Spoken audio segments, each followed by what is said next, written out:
Bismillahirrahmanirrahim. Okey.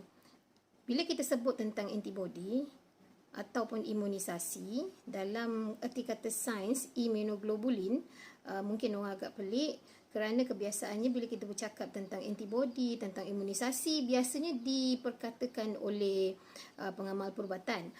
Okay, saya adalah seorang yang mempunyai latar belakang bisnes. Okay, saya daripada School of Business pada masa saya belajar dulu.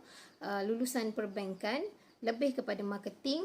Tetapi saya sangat berminat untuk mengetahui tentang anatomi body kita, bagaimana dia dijadikan Allah, bagaimana dengan keajaiban yang Allah kurniakan pada tubuh badan kita ni, kita sendiri mampu untuk lawan penyakit, iaitu musuh-musuh ataupun invader yang boleh mengancam keselamatan nyawa kita. Okey, kalau kita nampak kebanyakan orang akan aware faktor-faktor luar, macam musuh daripada kawan-kawan, daripada musuh daripada negara lain yang mungkin mengancam kita, sampai kita terlupa bahawa musuh yang dalam badan kita sendiri itu, yang kecil yang kita tak nampak tu sebenarnya adalah musuh yang sangat perlu kita takutkan. Okay, selagi kita hidup, kita mesti menjaga kesihatan. Okey, bila kita sebut tentang antibody tubuh, apa yang perlu kita tahu adalah dia kena mengena dengan tubuh kita sendiri sebagai rumah. Yang kedua adalah faktor pertahanan, iaitu antibody, apa yang boleh memangkin antibody kita. Dan yang ketiga yang paling penting adalah faktor penjagaan dan sustainable antibody kita bagi melawan penyakit-penyakit akan datang. Adakah antibody kita ini bersedia untuk melawan penyakit-penyakit tu? Okay, saya nak bawa satu simulasi ataupun satu perumpamaan. Kalau saya sebut tentang badan kita, tak nampak dalam kita ni darah dia mengalir macam mana, sel kita macam mana, kita tak tahu jantung duduk kat mana, walaupun ada diagram yang kita belajar masa sekolah dulu kan. Okey, anggaplah badan kita ni sebagai sebuah kampung. Kampung tu, dalam kampung tu ada ketua kampung. Dalam kampung tu dia mesti ada orang yang dipercayai oleh ketua kampung tu untuk jaga hal ehwal kewangan, untuk jaga hal ehwal kemasyarakatan kan.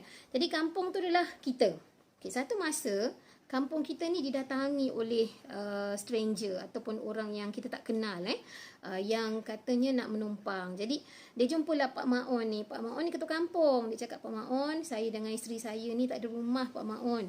Boleh tak saya nak duduk dekat ujung kampung ni, yang saya nampak ada tanah kosong untuk saya buatkan pondok. Jadi ada satu pak cik ni nama dia Pak Mail. Pak Mail ni dia agak secret apa kata orang, sangat sensitif sikit dengan orang-orang luar.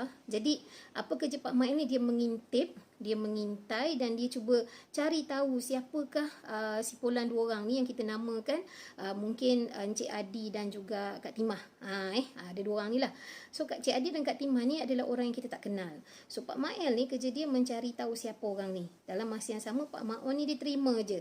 So kita boleh anggap Cik Adi dan juga Kak Timah ni sama ada kawan ataupun virus. So, bila dia masuk dalam kampung kita tu, mula-mula dia cakap, Pak Maon, saya nak tumpang masjid.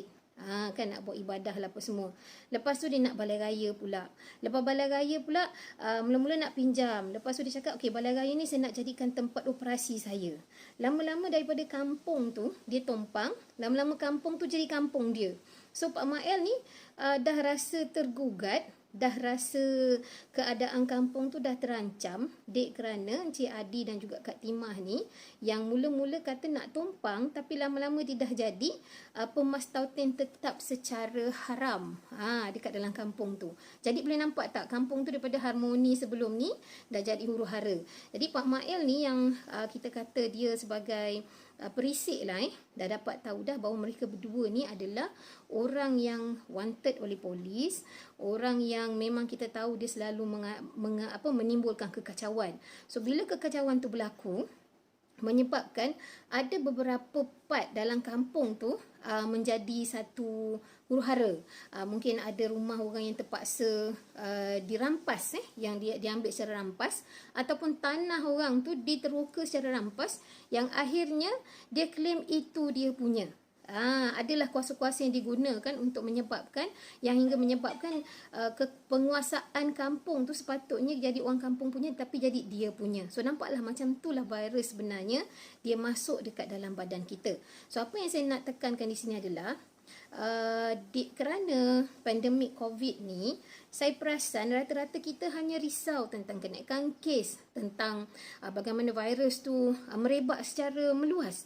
Tetapi soalan di sekarang, bagaimana anda nak pastikan dengan vaksin yang mungkin tak sampai turn kita lagi ni, kita nak pastikan diri kita ni tidak menjadi mangsa seterusnya. Jadi dia punya isu di sekarang adalah untuk meningkatkan antibody. Dan untuk pengetahuan anda semua, antibody tidak boleh didapati secara begitu aja tanpa bantuan diri anda sendiri. Okey, virus untuk masa ni dia memang tak ada lagi ubat. Virus tak ada lagi dia punya antidot secara khususnya.